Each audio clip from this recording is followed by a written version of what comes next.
Ya la grabo.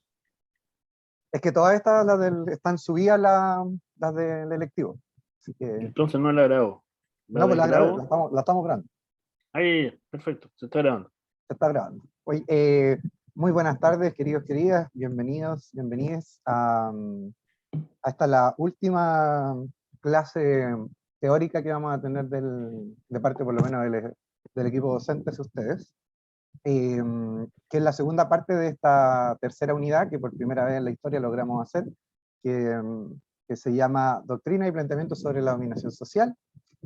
En la primera parte, la semana pasada, estuvimos revisando entonces todo lo que era el destino manifiesto y la doctrina Monroe, y dejamos anticipado entonces que para esta semana íbamos a revisar lo que son los planteamientos de la doctrina del shock, el pensamiento colonialista, pensamiento decolonial y el mestizaje. Entonces eso es lo que vamos a ver hoy. Partimos con el tema de Ana Tijoux en esta reversión que es con Las Manos de Filippi, una banda argentina.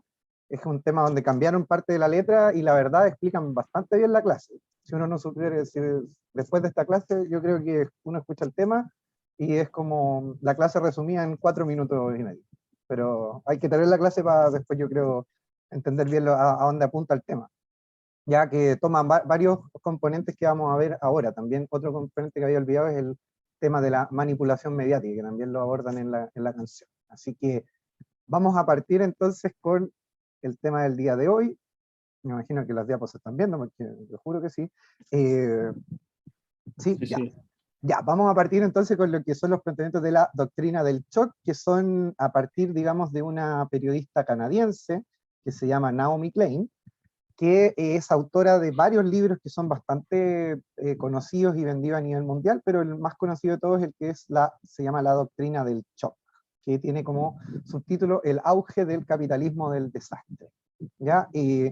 Contexto, en el fondo, este es un libro que fue desarrollado no solo por ella, sino por periodistas a nivel del mundo. Ella consiguió en distintos lugares del mundo, África, Sudamérica, Europa, digamos, para analizar ciertos sucesos que se fueron dando en los últimos 40 años a nivel mundial, y que ella empieza a armar una especie de teoría de cómo se implementan ciertas políticas de Estado a partir de generar lo que ella llama un shock en la población. Y ese shock se divide en distintas áreas, o sea, son shocks que van desde implementación de políticas, desde de guerras armadas, de intervenciones militares, a partir de desastres naturales, etcétera, etcétera. Es un libro que es bastante largo, hay que decirlo, son como, creo que rodea las 800 páginas, y a partir del libro también se hizo un documental que lleva el mismo título, y vamos a revisar una parte más adelante en esta clase. Bueno, ¿qué es lo que nos postula Naomi Klein? Es que durante los, como decía, los últimos 30 años, a partir de la ocurrencia de ciertas situaciones traumáticas, se empieza a implementar, digamos, una serie de lógicas políticas, económicas, sociales, que vienen, digamos, desde lo que conocemos muy bien en Chile, la llamada Escuela de Chicago, que acá conocemos como los Chicago Boys, que es una escuela en el fondo de economista, no, si no recuerdo es en Boston, si no recuerdo en Estados Unidos, a partir de los pensamientos de Milton Friedman, ¿ya? Que es un economista que ganó el premio Nobel, ojo, ¿ya? Que es bastante polémico porque plantea, digamos, toda la lógica del libre mercado que conocemos, el neoliberalismo, pero a nivel extremo. En el fondo, los planteamientos de Milton Friedman plantean que el mercado se va a autorregular, que en el fondo todas las políticas estatales están de más, sino que el mercado es el que va a generar, digamos, la estabilidad de funcionamiento social. Lo que hace entonces esta periodista canadiense Naomi Klein es agarrar en el fondo todos estos sucesos de estos últimos 30 años, agarrar, digamos, los planteamientos teóricos, económicos, políticos y sociales de lo que viene, digamos, desde la Escuela de Chicago, y ver cómo se van cruzando intervenciones de estos personajes que vienen de la Escuela de Chicago junto a políticos y políticas, digamos, sobre todo de origen norteamericano, estadounidense, en la intervención en distintos países a nivel mundial. ¿Ya? Estas intervenciones tienen como objetivo principal, entonces, el desmantelar, digamos, la existencia de los estados de bienestar. Aquí hablamos con un estado de bienestar, entendiendo estado de bienestar como los estados que subsidian y ayudan, digamos, a su población a satisfacer o garantizar las necesidades básicas de cada uno de sus ciudadanos y ciudadanas, ¿ya? Y por otro lado también el promover entonces a nivel global un modelo de desarrollo neoliberal que conocemos también que es parte del capitalismo. Entonces, lo que plantea Klein es que al aparecer una especie de tragedia, en el fondo, o algún hecho controlable o incontrolable en algún lugar del mundo, esto permite al mismo tiempo la visualización de una oportunidad para la implementación de cambios y la intervención de o aparición de reformas económicas, políticas y sociales en los distintos lugares del mundo. Porque, a ver, aquí vamos a entender, porque después vamos a ver algunos ejemplos, pero para dar algún ejemplo, hace algunos años atrás hubo un tsunami en Sri Lanka, no sé si alguien lo recordará, pero han habido distintos fenómenos como también son los huracanes, como el huracán Katrina, fijándonos, digamos, en los que son incontrolables, entre comillas, porque también hay teorías conspirativas frente a eso. Pero si pensamos también en el terremoto en Chile, en el año 2010, vamos a ver que a nivel mundial han habido una serie, digamos, de catástrofes y tragedias a nivel natural, que han sido incontrolables y han generado una devastación, digamos, en términos humanos, en términos económicos, en términos medioambientales en distintos países del mundo. Lo que plantea, por un lado, Naomi Klein, y casi me confundí con Melanie Klein, que es psicoanalista, ¿ya? Pero solo un alcance. Es que esta escuela, en el fondo, que se va formando a nivel político y económico, visualiza la existencia de estos desastres naturales y dice, vamos a aprovechar este desastre natural para implementar políticas mientras la población está en shock. Por eso se llama la doctrina del shock, porque se aprovecha de un instante particular a nivel social donde las personas están con nula o baja capacidad de reacción frente a la implementación de ciertas políticas.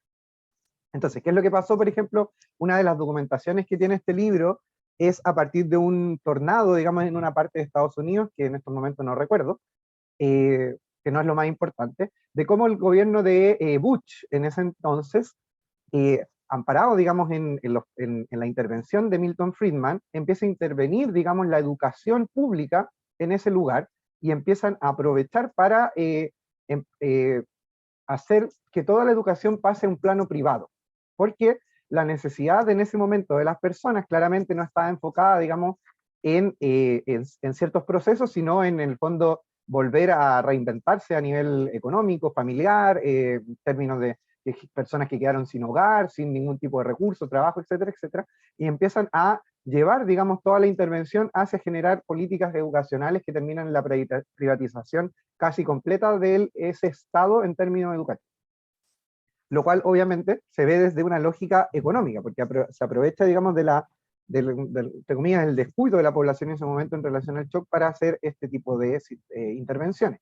En el caso de otros lugares, por ejemplo, donde como yo decía, han habido terremotos, han habido tsunamis o maremotos, se ha aprovechado para licitar los terrenos para generar una nueva inversión turística. Ya eso también obviamente está documentado en este libro y en distintos medios, digamos, cómo empresas, digamos, transnacionales aprovechan en el fondo la destrucción para generar, digamos, inversiones y negocios que les vayan a permitir aprovecharse, digamos, de la destrucción en algún lugar. De hecho, he estado leyendo, no he visto la película todavía de Netflix, la que es como No mires hacia arriba, la del meteorito, pero me da la impresión que también en esa película se trata bastante bien, digamos, lo que vamos a tratar y estamos tratando en la clase, ¿ya? En el fondo aprovecharse, digamos, de la aparición, digamos, de esta situación incontrolable para, en el fondo, que las personas reaccionen o no reaccionen de distinta manera frente a lo que está sucediendo, ¿no? Claro, la María Paz dice una sátira, justamente. Sí, de hecho hay un video por ahí en YouTube de también una sátira que toma los mismos temas de la película, pero es una versión argentina. La vamos a colocar yo creo en el break porque es bastante entretenida, la verdad. donde se cuestionan hartas temáticas. De hecho, yo creo que la película debe apuntar a eso, por lo que me he ido dando cuenta. Lamentablemente no la he podido ver. Y vamos a... Ya, entonces, como decía anteriormente, la implementación de este modelo entonces debe su éxito a una estrategia política, que es denominada como la doctrina del shock, ¿ya? La cual orienta los procesos de reconstrucción implementados como respuesta tanto a los efectos de intervenciones militares como a desastres naturales de distinto tipo, abriendo apetitosamente oportunidades de negocio, ¿ya? Entonces, la conformación, o sea, todo lo que sucede permite entonces la conformación de una clase política y empresarial que bajo el ideario y agrupada en torno a la Escuela de Chicago, que se va desarrollando de manera expansiva en distintas regiones del mundo desde el siglo XX hasta el día de hoy. Acá, ¿qué es lo que plantea Naomi Klein? En el fondo, toda esta doctrina que permite la intervención militar va acompañada de la creación de una clase política, o sea, de un grupo de personas que se van repartiendo a nivel mundial, y que van haciendo, y van de alguna manera orquestando las intervenciones en los distintos lugares del mundo, ¿ya? Vamos a ver otro ejemplo, como lo que pasó en Irak, ¿ya? Que eso es otro de los casos emblemáticos, en el fondo, donde hay un aprovechamiento de un conflicto bélico político, digamos, dentro del país, para intervenir, digamos, en este caso la intervención fue en un principio de Estados Unidos, luego la acompañaron los británicos, los viejos conocidos imperialistas del mundo, ¿no? Y que ya habíamos hablado en la clase anterior, cómo aprovechan en el fondo para establecer transnacionales a nivel de cadenas de comida, a nivel de turismo, y cómo también aprovechan también para extraer recursos naturales, como ejemplo en el caso de Irak, como el petróleo, ¿ya? Como hablábamos la semana pasada, también se intentó hacer eso en Venezuela, hasta el momento sin éxito, pero no le pierdo la fe a los gringos de que van a intentar hasta que probablemente o se rindan o lo logren, de llegar ahí. Entonces, dentro de la doctrina del shock, y no, para no dilatar mucho más allá, porque lo vamos a ver en el fondo a través de distintos ejemplos, tenemos el caso de Chile. ¿Ya? El caso de Chile es uno de los casos más emblemáticos, digamos, dentro de lo que plantea Klein en su libro. De hecho, tiene un capítulo completo donde retrata cómo en el fondo durante el gobierno de Salvador Allende, de hecho anterior al gobierno de Salvador Allende, sino cuando se sabe la posibilidad de que Salvador Allende pueda ser elegido como el primer político socialista democráticamente elegido, Estados Unidos activa las alarmas, en el fondo de decir, no podemos permitir que esto suceda. Entonces empiezan a intervenir a nivel económico distintas formas de funcionamiento en Chile.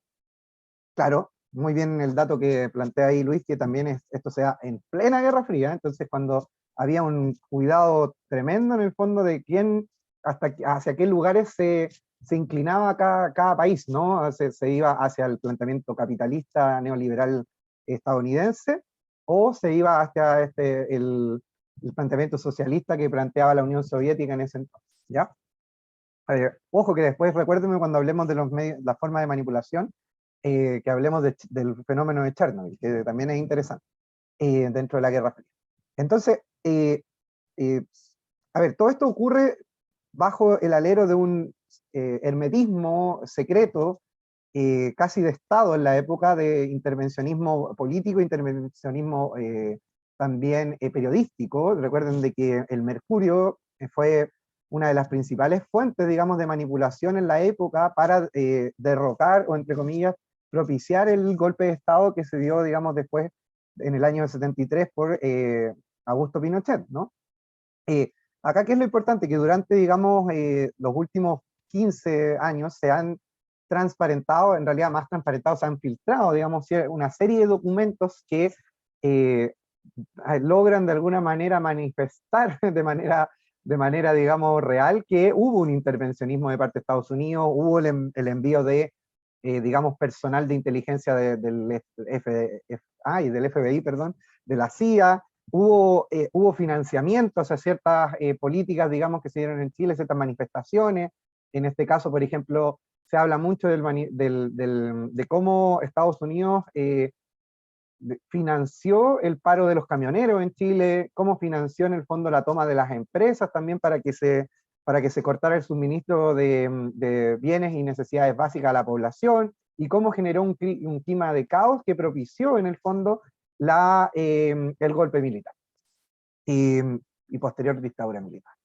En ese sentido, de esta desestabilización que se fue generando desde antes, digamos, del gobierno de Allende, durante el gobierno de Allende, termina con su auge durante la dictadura militar, porque durante ese periodo estudiantes chilenos y chilenas fueron, digamos, becados para estudiar, digamos, en la escuela de economía que dirigía Milton Friedman, lo que son conocidos como entonces los Chicago Boys, ¿ya? En Chile, ¿ya? Estos Chicago Boys entonces son estudiantes chilenos que son de alguna manera educados bajo la metodología y el pensamiento neoliberal, y lo que se les encomienda en el fondo es, cuando estaba dándose la dictadura militar, es volver a Chile e implementar todo lo que aprendieron, digamos, durante su formación en Chicago, con Milton Friedman, por lo cual Chile se convierte en el primer laboratorio, como se conoce a nivel mundial, del sistema neoliberal. Ya se toma a Chile como, se agarra este escenario en el fondo de inestabilidad política y económica, y se experimenta lo que hemos vivido hasta el día de hoy, y que está mediado también, digamos, por una dictadura, por lo que pasó después con los gobiernos post-dictadura, que son esta transición, que ya lleva como, la transición ya lleva como, ya para los 30 años más o menos, hace un sistema que se afianza como un sistema neoliberal, y que después conlleva, y que lo vamos a conversar un poquitito, es lo que fue, lo que conocemos como el estallido social en Chile. En el fondo es la explosión de un sistema que se convierte en algo totalmente, y es visualizado como algo injusto en distintas medidas para la población, donde hay cierta parte de la población que se enriquece, mientras hay otra cierta parte de la población mucho más mayoritaria que se está empobreciendo y que va empeorando sus condiciones de vida. Entonces, lo que vamos a hacer ahora es ver una parte del documental de la doctrina del shock, que es la parte entonces del caso chileno.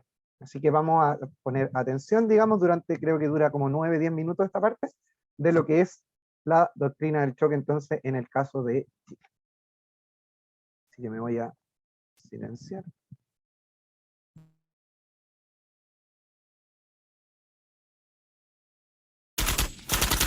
Primera puesta a prueba, Chile. Fue en Chile donde los seguidores de Friedman aprendieron a explotar un shock o crisis a gran escala.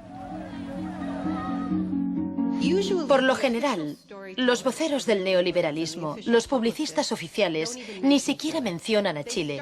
Empiezan a contar la historia a partir de Thatcher y Reagan, porque eso queda mucho mejor. En los años 50 y 60, las medidas progresistas de desarrollo en Chile eran un modelo para la zona. El gobierno invertía en salud, educación e industria. Las empresas estadounidenses temían por sus inversiones. Como respuesta, el Departamento de Estado comenzó a becar a estudiantes de Chile y el resto de Sudamérica para que estudiaran economía de libre mercado con Milton Friedman.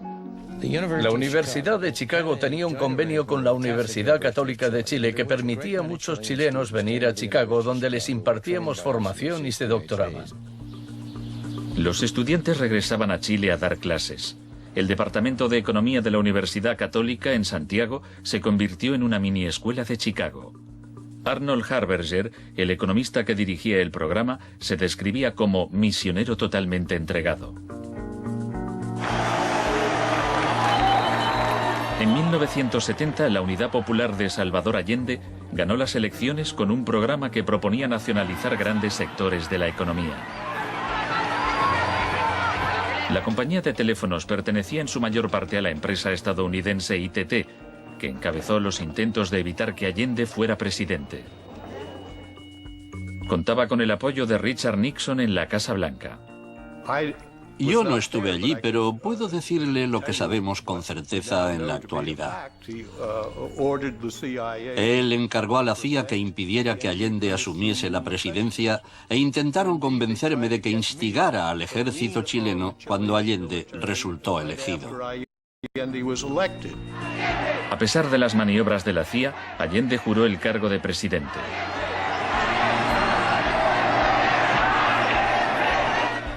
Richard Nixon ordenó al director de la CIA que hiciera gritar a la economía.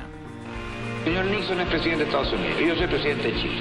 Yo no tendré un término despectivo contra el señor Nixon mientras el señor Nixon respete al presidente de Chile. Comenzó a fraguarse un golpe militar. Los Chicago Boys chilenos se pusieron a trabajar en un programa económico de 500 páginas llamado El Ladrillo.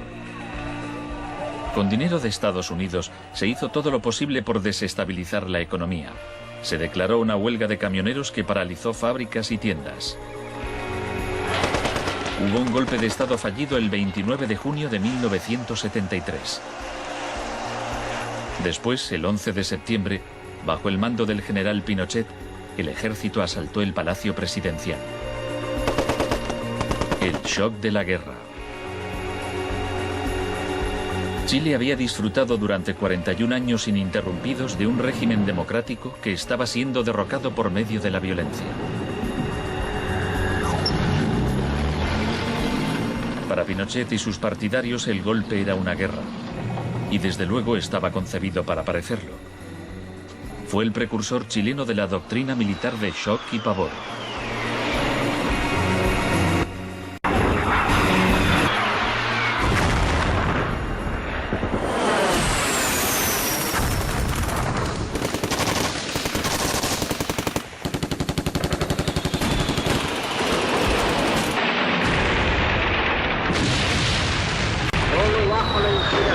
Patriótica de sacar al país del caos que en forma aguda lo estaba precipitando el gobierno marxista de Salvador Allende.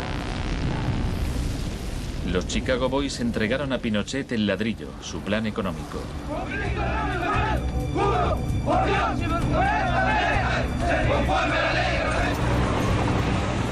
Los días siguientes, más de 13.000 opositores fueron detenidos y encarcelados. Recluyeron a miles de presos en el Estadio Nacional y a muchos los torturaron. El mundo fijó su mirada en Chile. ¿Cuántas personas?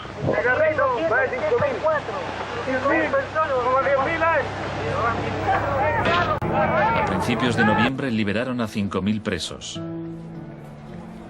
A los 900 que quedaron los trasladaron a otros centros de detención. El shock económico.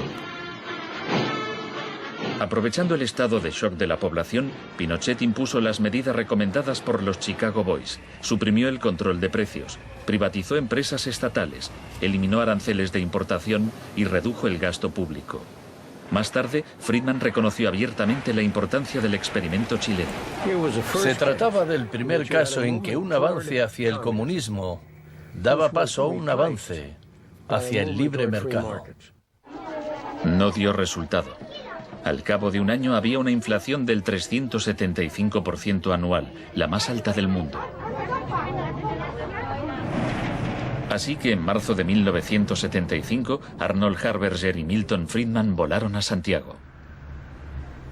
Empleó una expresión que nunca se había utilizado en el contexto de una crisis económica mundial. Exigió un tratamiento de shock. Dijo que él era como un médico que iba a ayudar a un país asolado por una epidemia y simplemente recetaba el remedio. Friedman escribió que el general Pinochet se mostraba receptivo a la idea de un tratamiento de shock, aunque era evidente que le preocupaba el paro temporal que podía causar.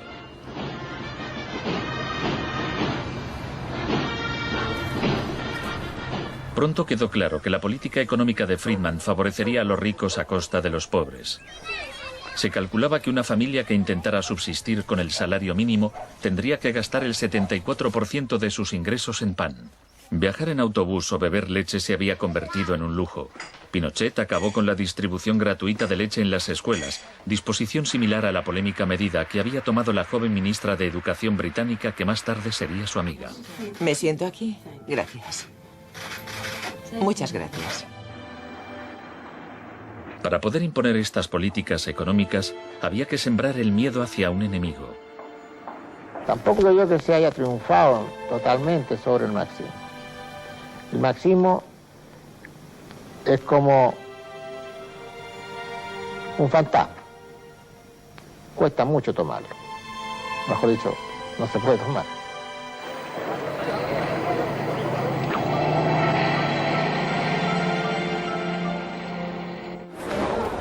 Según Friedman y Harberger, la economía de libre mercado era indisociable de la libertad y la democracia. Pero en Chile, donde sus ideas se estaban aplicando en el contexto de una dictadura militar, no era así. Muchos latinoamericanos veían una relación directa entre los shocks económicos que empobrecían a millones de personas y las torturas infligidas a quienes creían en una sociedad distinta. Orlando Letelier era uno de ellos. Letelier había sido embajador de Allende en Washington. Pasó un año en una de las cárceles de Pinochet antes de exiliarse en Estados Unidos. En 1976, Letelier escribió: "El plan económico tenía que imponerse por la fuerza, y en Chile esto solo podía conseguirse por medio de miles de asesinatos, el establecimiento de campos de concentración por todo el país y el encarcelamiento de más de 100.000 personas en 3 años".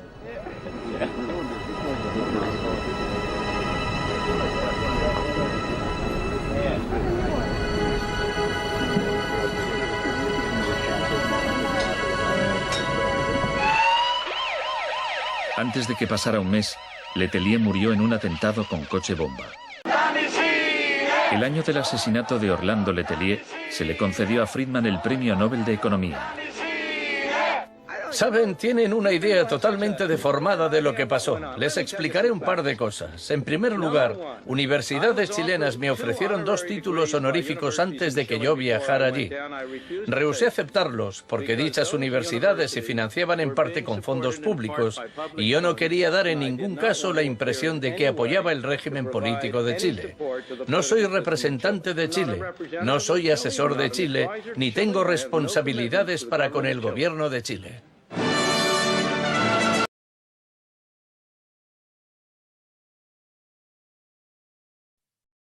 Ya, hasta ahí entonces esta parte del documental donde se ve el caso de Chile. Me imagino que alguien debe haber quedado con ganas de seguir. Me imagino que el Pacho eso...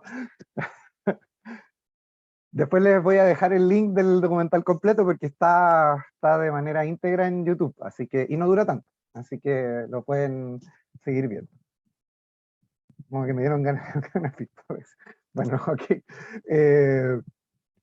A ver, es súper complejo en el fondo visualizar, digamos, desde una lectura externa, porque finalmente Naomi Klein es una persona que no es chilena, partiendo de eso, cómo es visualizado el caso de Chile como uno de los fundamentales, digamos, en términos de experimento, en términos neoliberales, y también de la aplicación del choque en distintas formas, ya, como decían ahí, esta situación como de la dictadura, que es propiciar como una especie de posible guerra civil, en el fondo asustar a la población, después inyectarle, digamos, reformas económicas que terminan castigando a la población y la dejan de alguna manera sumisa. En el fondo todo el tema de detenidos desaparecidos, etcétera, etcétera, es un miedo constante que permite que todo este sistema neoliberal se pueda experimentar, porque la población está preocupada de que no la asesinen y de comer. Entonces, como básicamente es un escenario propicio para poder implementar ese tipo de lógica, por lo cual también obviamente se privatizó lo que se pudo durante esa época,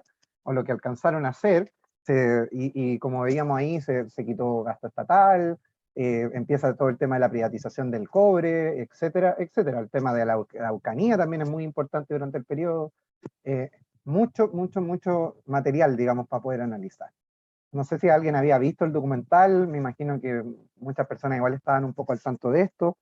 No sé si hay algún otro comentario. Yo solo quería comentar, maldita sea PUC, maldito sea Nixon también, porque principalmente la Universidad Católica hasta el día de hoy propicia, digamos, el modelo, digamos, económico. La mayoría de los ministros, digamos, de economía o gente ligada, digamos, a la economía en Chile son formados, digamos, en la Universidad Católica. La Universidad Católica tiene una lógica, digamos, neoliberal, pero impresionante. Bueno, no creo que está de más reafirmar mi odio a la PUC. Ya, La Paz dice, un amigo me contaba que en la PUC tenían salas con el nombre de Friedman, el chiste se cuenta solo. Claro, de hecho está en la FEN está, ¿cómo se llama? El auditorio Andrónico Luxic también, para no entrar mayor en detalle. Bueno, que fue, básicamente lo financió él y todo el tema. Pero claro, la FAE no sé cuándo, en qué momento se van a empezar a ponerle con el nombre a las salas o a los lugares, no sé si todavía ya habrán empezado. Y la universidad, pues, siempre hablaba, le decíamos antes, la verdad, y Luis, no sé si esa talla será contingente aún, la de la Universidad Santander de Chile, en un momento. No. Oye, estamos grabando esto, perdón, pero no, no, pero, vamos a pausarlo. No, sí, a ver, son ironías nomás, no estamos diciendo que sea así, eran tallas. Banco Santander presenta claro, diversidad e inclusión. con el fiel auspicio de... Pero eso es principalmente un poco el caso de la doctrina del choque en Chile, que tiene repercusiones, digamos, después por mucho tiempo. Cuando estamos hablando de, ¿cuántos? 17 años de dictadura, que en el fondo genera un impacto en la población que hasta el día de hoy lo podemos palpar, ¿no? Y luego se dan una serie de lógicas que permiten también cómo las personas empiezan a manifestar ya en democracia su descontento frente a un sistema que es totalmente injusto, donde está muy, muy, muy mal repartido, ¿no? Por razones legales, toda opinión es broma. Claro, justamente, lo habíamos dicho, Luis, todas las opiniones vertidas en este programa son exclusiva responsabilidad de quienes las emiten. De hecho, eso está, yo creo, en el curso, ¿no? Lo decimos al principio, pero no está mal reafirmar. Luego de subir la grabación, terrible noticia, Chris lo pierde todo. Igual aquí creo que un punto importante señalar, como un tema de transparencia, los profesores presentes tienen una línea de interpretar la política chilena de un modo que es claramente distinto al modelo neoliberal, pero ustedes tienen todo el derecho de revisar visiones que sean contrapuestas y complementarlas. ¿Ya? No tienen por qué pensar igual que nosotros. Realmente la idea es que ustedes logren criticar lo que acá ven, y si deciden tener una opinión similar, que sea luego de un trabajo reflexivo. Justamente. De hecho, igual, ojo que también en ese sentido el documental y el libro de la doctrina del choque es basado en documentos legales y reales. ¿Eh? No es como a Noemi Klein. No el Facebook, no el blog. Claro, no es un blog donde a alguien se le ocurrió, no, están los documentos reales, en el fondo esta dada de vuelta de chaqueta de Milton Friedman fue real, o sea, él llegó a Chile, estuvo acá y después dijo que no había hecho nada, o sea, eso todo también está muy, muy documentado, así que no, en el fondo, claro, como dice Luis, la opinión que nos podamos crear a partir de eso es parte del pensamiento crítico, ¿no? Cada uno ahí ve por dónde se va. Bueno, ese es el caso de Chile. Si quieren revisar otros casos que también están documentados, digamos, en este libro y en este documental, pueden revisar el caso de el Reino Unido, donde se habla de todo cuando estuvo como primera ministra Margaret Thatcher, que también, como se veía en esa parte del documental, muy amiga en términos de políticas exteriores en el momento dictador, digamos, Augusto Pinochet. Recuerden que ahí está el conflicto de las Malvinas, donde en el fondo Chile también le presta un apoyo político, digamos, al Reino Unido y no a Argentina, conflicto que todavía existe, de hecho, porque está por un lado Falklands, que es la parte, digamos, del Reino Unido, y está por otro lado las Malvinas, que es la parte argentina, un conflicto que, por lo menos en términos militares, en Chile estuvo a punto de ser partícipe. De hecho, hay una película documental, donde, no recuerdo el nombre, si alguien lo puede buscar por ahí, donde se retrata, digamos, la historia de los militares chilenos con los militares argentinos en la frontera, donde estuvieron a punto, en el fondo, que se habla de la amistad que tenían, porque eran, en el fondo, militares que estaban en una parte muy extrema, donde eran la única población existente. Entonces, en un momento se da un partido de fútbol donde juegan, digamos, los militares chilenos con los argentinos, como una forma de despedida si tenían que irse a la guerra, porque si se iban a la guerra te pasaban de amigos a enemigos. Pero era documental. Según yo era una película. Yo me acuerdo de una película artística finalmente que se llama Mi Peor Enemigo, o sea, Mi Mejor Enemigo. Esa parece que es. Felipe Brown. Esa creo que es, Mi Mejor Enemigo. Vamos a anotarla para las recomendaciones después. Mi Mejor Enemigo. Claro, y retrata este episodio en el fondo de pasar, digamos, de un momento a otro si se daba ese llamado de pasar a una guerra, y Chile participaba en la guerra apoyando al Reino Unido, o sea, como básicamente. Bueno, y así, digamos, hay una serie de episodios y situaciones que se dan a nivel mundial, como vemos ahí también pasó en Sudáfrica, a partir también del...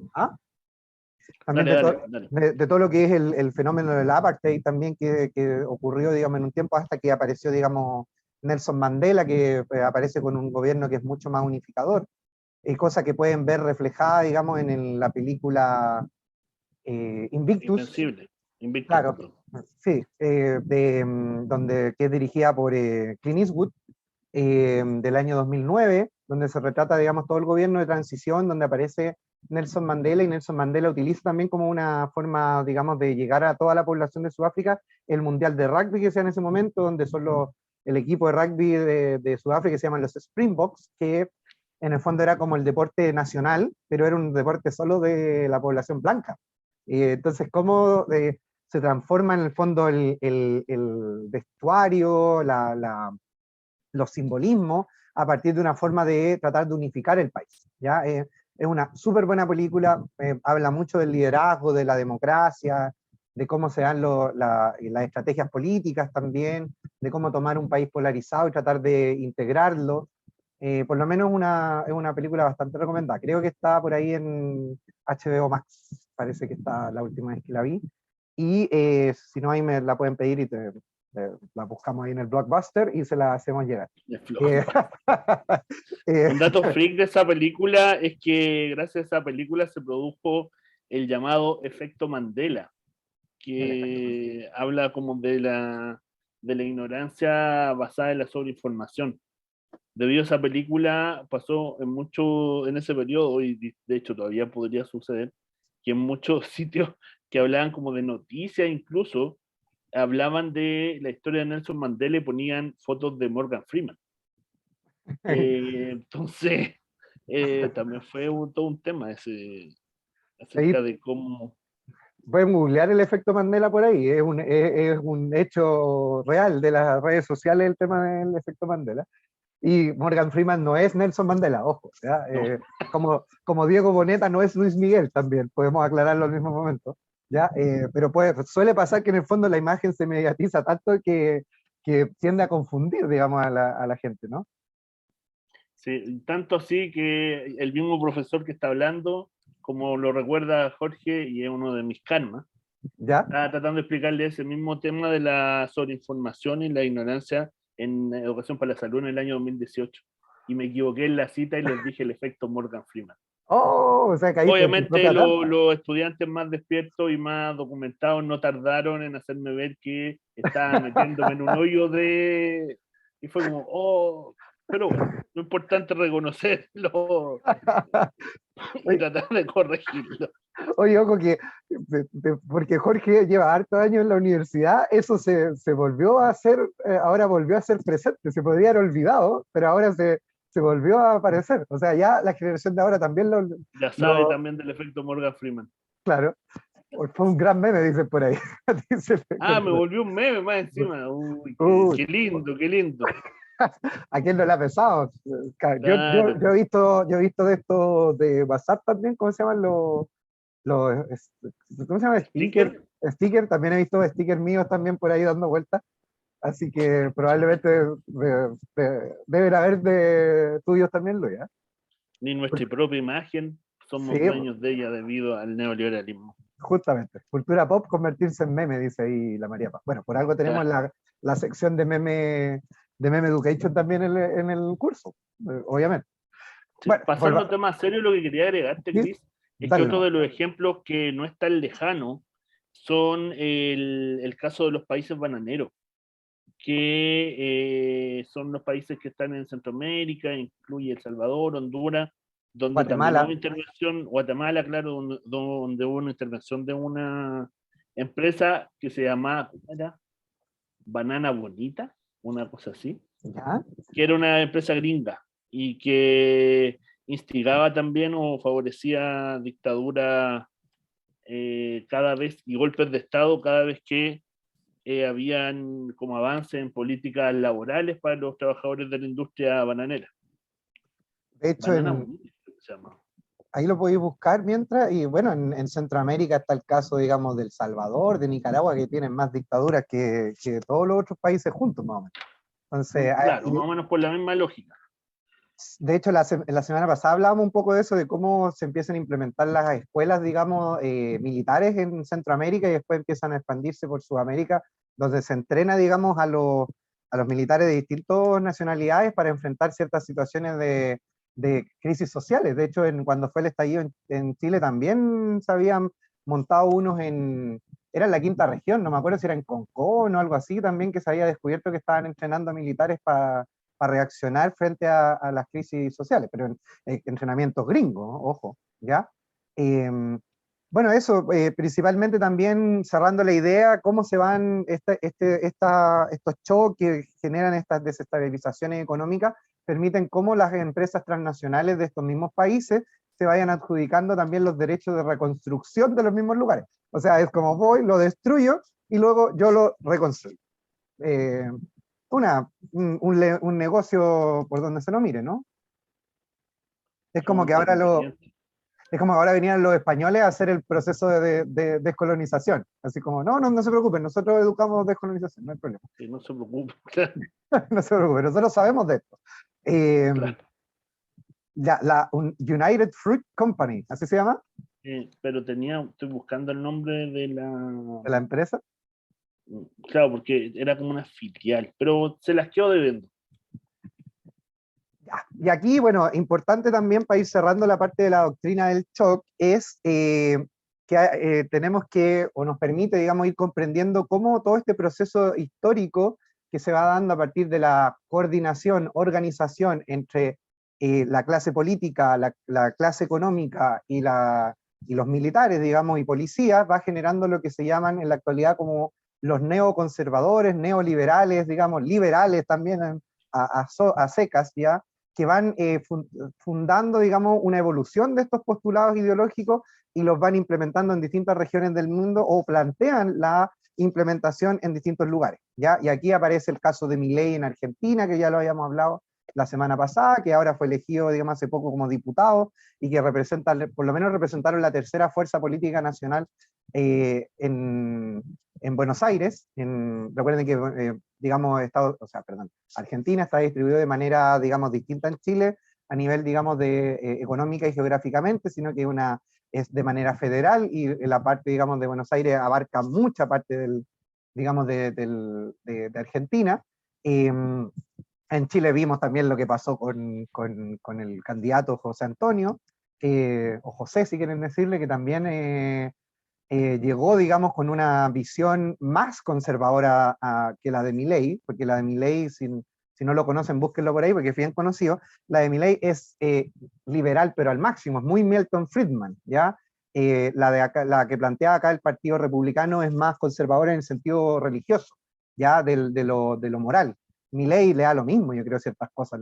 Mientras la economía se maneje sola, yo creo que están felices. Hay unas diferencias, digamos, pero también... Sí, pues la lógica del liberalismo puro es que las libertades son totales, mientras, y solo con algunos puntos que deben ser como vigilados por ley, el resto, mientras no afecte a la economía, dale.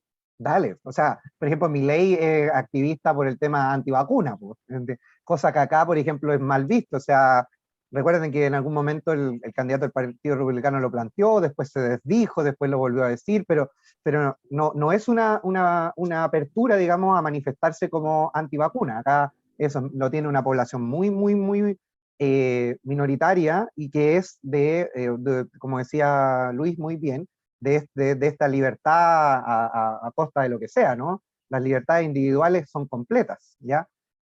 Acá no es tan fuerte. En otros lugares del mundo, en Estados Unidos, es fuertísimo, la verdad, el tema del antivacuna. O sea, la gente sale a protestar para que les dejen estar en todos los lugares, ¿no? Acá eso no ocurre, por lo menos, y si ocurre es muy baja el porcentaje. Entonces, eso, de alguna manera, conectándolo con lo que veíamos anteriormente, con el destino manifiesto, con la doctrina Monroe, con la aparición de estos pensamientos neoliberales, los conectamos con la doctrina del shock, también como en la estrategia para poder implementarlo de manera más rápida y más efectiva, porque la transformación política es mucho más lenta. Lo estamos viendo en Chile a partir del tema del estallido social. No es llegar a decir estallido social y vamos a vivir en un gobierno socialista, no, o comunista, o de más izquierda, no, es un proceso en el fondo de transformación que se va dando paso a paso, ¿ya?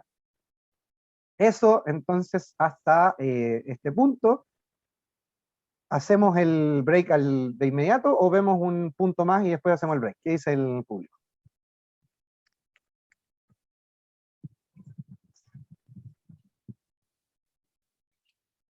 Nada, el público no dice nada. Entonces vamos a, como el público no dice nada, entonces vamos a continuar con la próxima idea y después nos vamos a break. Ya. Otra idea importante, digamos, a partir de lo planteado, digamos, desde la doctrina del shock, y que lo revisamos brevemente en algún momento en TDI, a partir del cognitivismo, porque dice la dictadura de Cris, pero bueno, si la gente no va a votar, yo no la puedo ir a buscar a la casa para que vaya a votar. Entonces, se dio una oportunidad de votación, no se tomó. Es lo que plantea Chomsky a partir de lo que él determina como las 10 estrategias de manipulación mediática, porque no solamente está lo político, lo económico y lo militar, sino que también está esto lo que se conoce como la cuarta fuerza, digamos, la cuarta poder del Estado, que es en el fondo los medios de comunicación. Y ahí Chomsky nos habla de cómo los medios de comunicación también, haciendo una unificación o integrando lo que nos plantean las otras perspectivas doctrinales, cómo podríamos agarrar esto y llevarlo, digamos, al acontecer diario, ¿ya?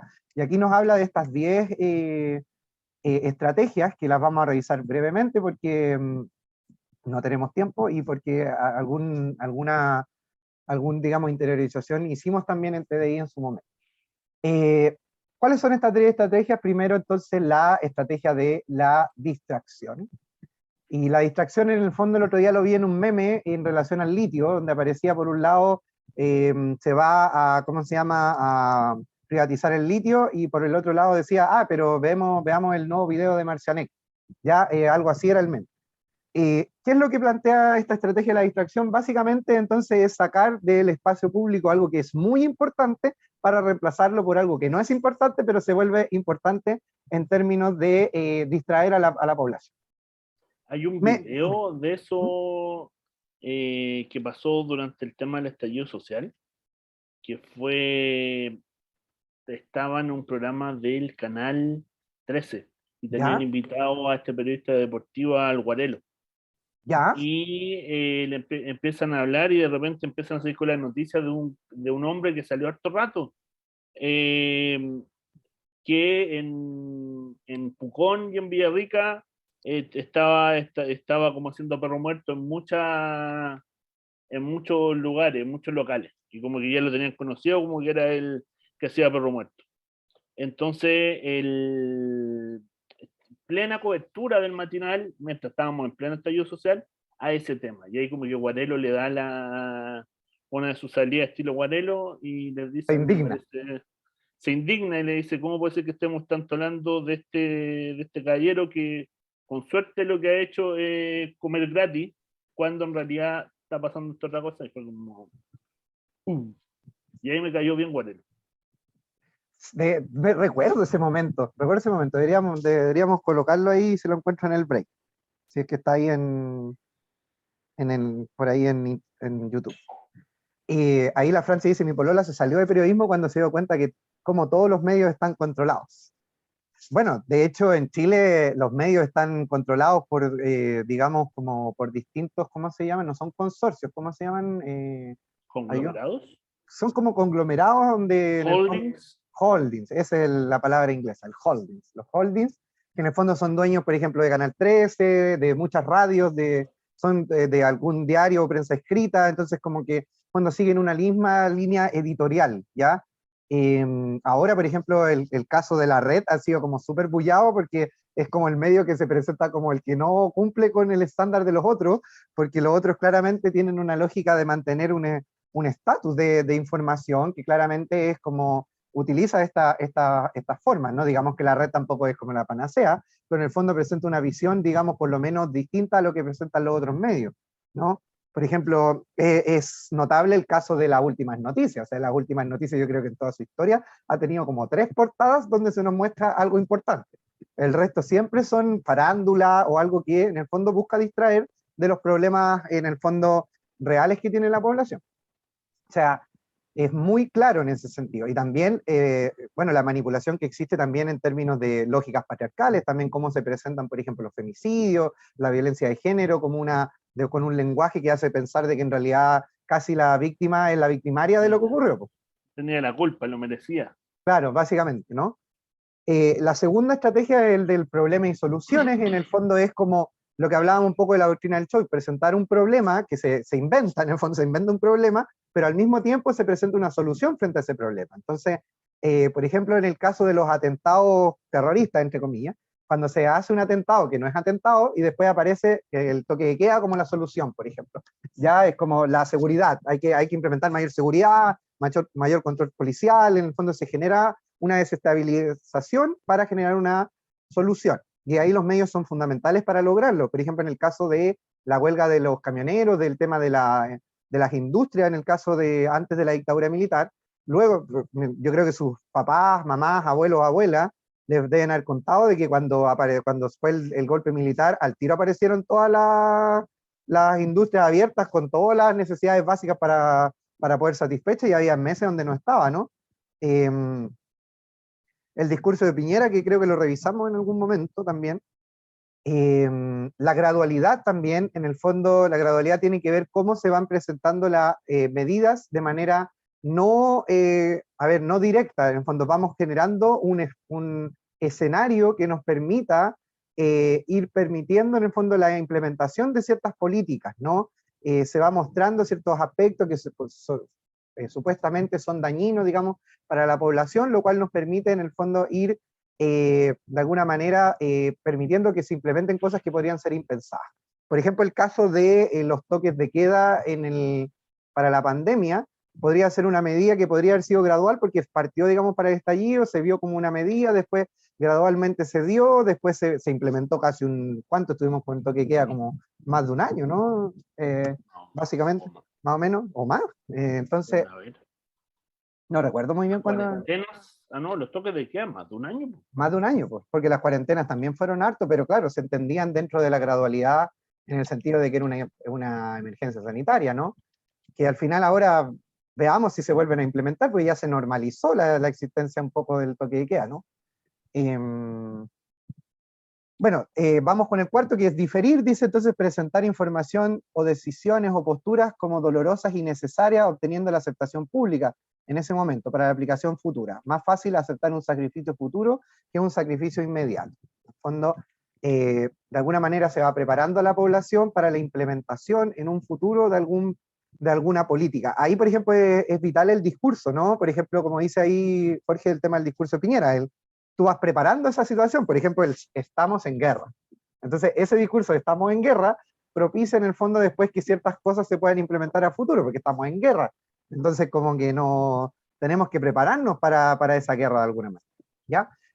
El número 5, dirigirse al público como criaturas de poca edad, o sea, en el fondo es ver a las personas como más infantiles. Entonces, presentar la información de manera menos crítica, presentar información como si las personas en el fondo no entendieran nada, presentar información como veíamos que no apunta al problema real, sino como tratar como que la población estuviese interesada en otras cosas, ¿ya?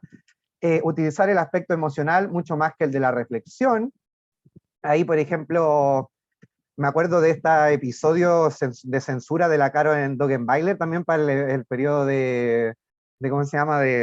Cuando fue el terremoto el paro de la Salmonera. Que también estuvo dentro del estallido, creo, ¿no? Parece que era como en el mismo tiempo, antes, ¿no? Fue antes, ya. Coméntalo tú, Luis, pues también te acordáis de esa parte. Había los trabajadores de la Salmonera que viven en su mayoría en... Esto era en Chiloé, parece, ¿no? De Chiloé, sí. Se empezaron a manifestar por una serie de temas vinculados a lo laboral y de protecciones dentro de lo laboral, y también temas de pago. Entonces fueron a cubrir este reportaje y mandaron a Karen Domenbailer. Fueron Karen Domenbailer en TVN.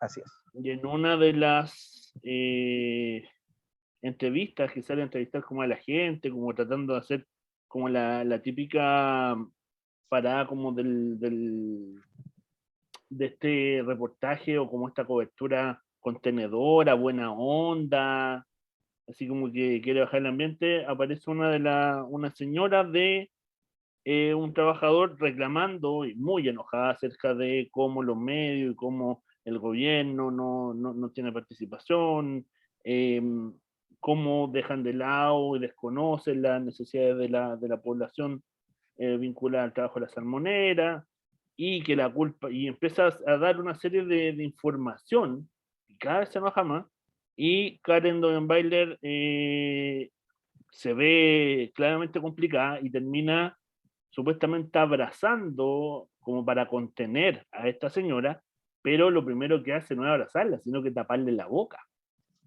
O sea, le tapa la boca y después la abraza. Y eso fue, bueno, la tecnología permitió que eso quedara en evidencia de cómo estaba haciendo. Y yo creo que eso no pasó en el estallido social, pero sí fue uno de los, como del preámbulo. Bien, claro, puede ser Mostrar el cómo la población incluso era callada cuando hacía su reclamo válidamente ejercido, ¿no? Me acuerdo, ahora que mencionaste eso, también en el estallido cuando había un tema con las micros y entrevistaron a un chofer y intentaron esta estrategia de lo emocional, cuando le empezaron a preguntar como, por ejemplo, pero ¿qué le parece en el fondo de que haya muerto no sé cuánta gente? O qué le, como en el fondo, no, pero es que en el lenguaje acá es muy importante, porque las preguntas siempre son como, ¿no le genera pena pensar en esto? ¿No le genera rabia pensar en esto? Porque la pregunta está direccionada hacia la emocionalidad, y dando una respuesta previa antes que la persona pueda elaborar algo. Entonces me acuerdo mucho que ese conductor como que dijo, no, a mí lo que me interesa en el fondo es manifestar mi opinión. Fue capaz de reconocer que había una intención manipulativa, digamos, detrás de las preguntas. Pero eso no siempre se pasa, ¿ya? Sino que se apela siempre. Si ustedes analizan las noticias, de repente se van a dar cuenta como muchos y muchas periodistas van y hacen preguntas con la respuesta ya dada. Claro, y favorecen en el fondo como que se valida el discurso que previamente se quiere validar, ¿no? Es como preguntarle... O sea, uno lo ve incluso en situaciones que no son de una coyuntura tan grande, el cómo se hace esta manipulación. Hay los reportajes que hace Pancho Saavedra en su programa, Pancho Saavedra, el de la tele, no nuestro Pancho Saavedra, hagamos la diferencia. Claro, sí. En el lugares que hablan, cuando hace estas entrevistas como que busca darle como el lado humano a quien lo está acompañando a hacer como la revisión del lugar, siempre le pone dentro, como que favorece un clima de lo emocional, pues, así como lo nostálgico, la pérdida, el cómo se han, o sea, favorece que la persona finalmente muchas veces termine llorando. Sí, y obviamente si eso lo vemos en el plano de repente en situaciones como en Pancho Saavedra, que no son tan sociales, si queremos decirlo, pero si lo vemos en el plano macro, siempre para los temas políticos se va a intentar en el fondo validar un discurso. Entonces, como, ¿a usted le parece mal la violencia? O sea, como, ¿le da rabia, le da pena la violencia, le da pena esto? Entonces, como, obviamente la persona va a tender, digamos, a ir hacia esa parte de más emoción, ¿ya? La Francis comentaba ahí, yo me hago cargo porque ustedes no pudieron en relación a una de las estrategias anteriores. Y continuamos entonces. Después tenemos el número 7, mantener al público en la ignorancia y la mediocridad, ¿ya? Esa creo que de alguna manera se entiende de lo que todos hemos hablado, en el fondo entregar información incompleta, información falsa, información que no permite crítica. Fake news, por ejemplo, claro. Otro es estimular al público a que sea complaciente con esa mediocridad. Entonces, en el fondo también te hace partícipe, en el fondo, de ciertas lógicas sociales, donde en el fondo no apunta a un mayor desarrollo crítico del público. Nos hacemos parte de discusiones que no tienen ni un sentido, que no conllevan a nada. Por ejemplo, ¿a qué se refiere esto? Por ejemplo, lo que pasó con la votación de la Convención Constituyente que pasó ahora. Nos quedamos discutiendo en el show político, en el fondo en lo ridículo que es, en el fondo que se hayan hecho 8 vueltas de votación para sacar una una nueva presidenta y un nuevo vicepresidente de la convención. Y en vez de, por ejemplo, discutir en el fondo de cómo las estrategias políticas hacen en el fondo de que toda la política se vuelva un circo, que es el tema de fondo. No puede ser de que en el fondo estemos viviendo en un circo político donde las personas nos mantengamos atentos, digamos, a estas lógicas, lo que pasó con el discurso que se hizo de 16 horas para que de Naranjo, para que pudiese ir a votar Boric y ¿cómo se llama? No, Boric, fue... Sergio Jackson, perdón. Jackson. Entonces, nos quedamos en la anécdota, pero no llegamos al plano de criticar o pensar sobre lo que está detrás de eso. Si finalmente lo de Naranjo podríamos tomarlo desde el lado chistoso, pero finalmente es reírse de la gente, es reírse en el fondo de la forma en la cual se hace política. Toda esta discusión que hubo el fin de semana sobre la astronomía con la astrología, entre la Tere Paneque con la Mía Austral, también son lógicas donde nos quedamos en lo anecdótico, pero no nos quedamos en la discusión del fondo, que sería como, en el fondo, el presentar a la astronomía y la astrología como una forma de discusión e interpretación de la realidad, ¿no? Más allá de vernos una pelea entre dos tuiteras o influencers, y nos quedamos en una discusión que es muy básica frente al tema, porque la astronomía y la astrología deberían ser cosas que deberíamos discutir y conversar, en general, como la interpretación de la realidad, ¿no? Eso. Después, número 9, reforzar la autocompatibilidad, que obviamente es una cuestión que en el fondo es que estos memes donde en el fondo ya me voy a bañar 2 minutos, pero mientras en la extracción del agua, el tema de las faltas, de las mineras, hace temblar, digamos, el recurso hídrico a nivel nacional y mundial, y nos estamos preocupando en el fondo de decir, pucha, yo voy a tomar mis medidas porque yo soy culpable también del desabastecimiento, digamos, de agua en el mundo, del agotamiento del recurso.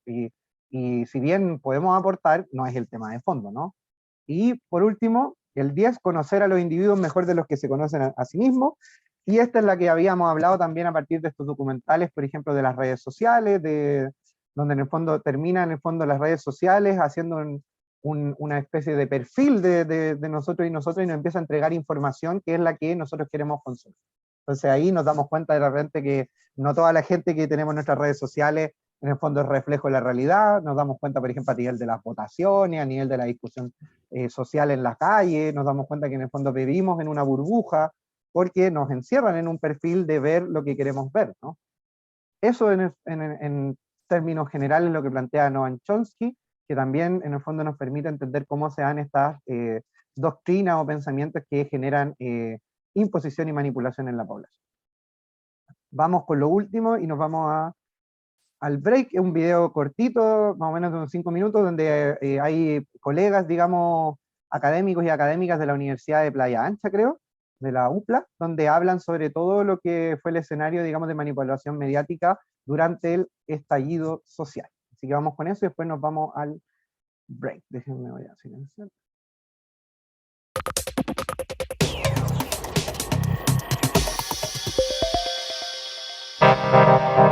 Maipú, que mira, tenemos ahí en un costado lo que está ocurriendo en Maipú y es la presencia de, claro, esa imagen fue de hace un rato atrás, estamos repitiendo, y que se produce esa... Una persona simplemente con un cartel de la bandera de Chile y que es detenida de la manera que ustedes evidentemente están viendo, lo que generó a su... Lo que estamos viviendo hoy día en todo el país, en las calles de nuestro país, es en el fondo la voz de los excluidos. Y frente a esa voz, los medios de comunicación tienen una responsabilidad ética histórica. Es un momento justamente de crisis para los medios de comunicación hegemónicos que habitualmente y por norma y por sus políticas editoriales generan el discurso dominante, generan una criminalización de la protesta social. Protesta que es absolutamente legítima si nosotros estamos conscientes del valor del derecho a la comunicación. Un derecho que no poseen los medios de comunicación. Aquí siempre hay un clima de contradicción entre libertad de expresión y derecho de la comunicación. El derecho de la comunicación lo tienen los pueblos. Y por lo tanto lo que estamos visualizando a través de muchos de los medios de comunicación masiva es justamente ese proceso de criminalización donde solamente la violencia, los episodios de saqueos colman todos los medios de comunicación. Un pequeño piquete, deben ser alrededor de 10 carabineros, pero que están agolpados en esa esquina, están agolpados Hoy día podemos ver cómo los medios de comunicación han tenido este rol al alero del poder, porque de hecho son parte de estos grupos de poder, de estos grupos económicos, donde no les conviene obviamente que la gente se manifieste, que los pobladores y pobladoras, que los estudiantes, las estudiantes, que distintos sectores de la sociedad civil se manifiesten en contra de este sistema desigual e injusto. Por lo tanto, ¿cuál es la forma de aplacar este discurso por parte de los medios de comunicación? Justamente manipulando la noticia, haciendo como medio de encuadre la criminalización de la protesta, este supuesto desabastecimiento que estamos sufriendo, también este blanqueo de imagen que hay hacia el ejército y las fuerzas de orden público, a través de estos videos, de estos virales que comparten de gente abrazando a militares que se pone el uniforme justamente para reprimir a las personas en las protestas. Podemos ver cómo durante diversos saqueos no hay carabineros, no está el ejército. Por lo tanto, preguntarse también cuál es el rol de verdad que tienen los medios de comunicación. O sea, ¿es al alero de lo que está presentando el pueblo, de las demandas del pueblo, o al alero de seguir criminalizando todo tipo de manifestación, todo tipo de discurso que vaya en contra de los grupos de poder que en el fondo quieren seguir defendiendo el capital? Los medios de comunicación en este minuto son una industria que tiene un discurso hegemónico principalmente. Si consideramos los medios que tienen desde el punto de vista económico preponderancia a nivel nacional. Sin embargo, también hay diversidad de medios de comunicación hoy día que están generando una apertura en el relato informativo. Por lo tanto, el rol de los medios hoy día frente a este escenario es la necesidad urgente de abrir efectivamente la diversidad de relatos que muestren a un Chile que es el que está en la calle. En este momento histórico, yo hago un llamado a los periodistas y a las periodistas de nuestro país a asumir esa responsabilidad ética de dar voz a lo que siempre se les ha negado. Se sigue defendiendo la propiedad privada, el capital, las empresas, mientras acá siguen matando personas, temas que no profundizan los medios de comunicación, sí el saqueo, sí esta imagen del lumpe que tiene el manifestante. Entonces podemos ver cómo seguimos naturalizando la violencia, seguimos normalizando la presencia de militares en las calles y sobre todo seguimos justificando esta violencia por también el trabajo que han hecho estos medios. También nos tenemos que hacer la pregunta nosotros como periodistas y sobre todo la industria de medios, qué tan representativo estamos generando nosotros el relato de las personas que habitan en este caso las ciudades. El abuso en toda su dimensión, la violencia en todas sus dimensiones, no solamente desde la imagen del que tira la piedra, sino que efectivamente la violencia de sentirte bypaseado en tu trabajo, de sentir que efectivamente sales endeudado en la universidad, de sentir que tus abuelos no tienen una pensión justa, efectivamente eso es violencia. ¿Por qué no la dimos a conocer a tiempo?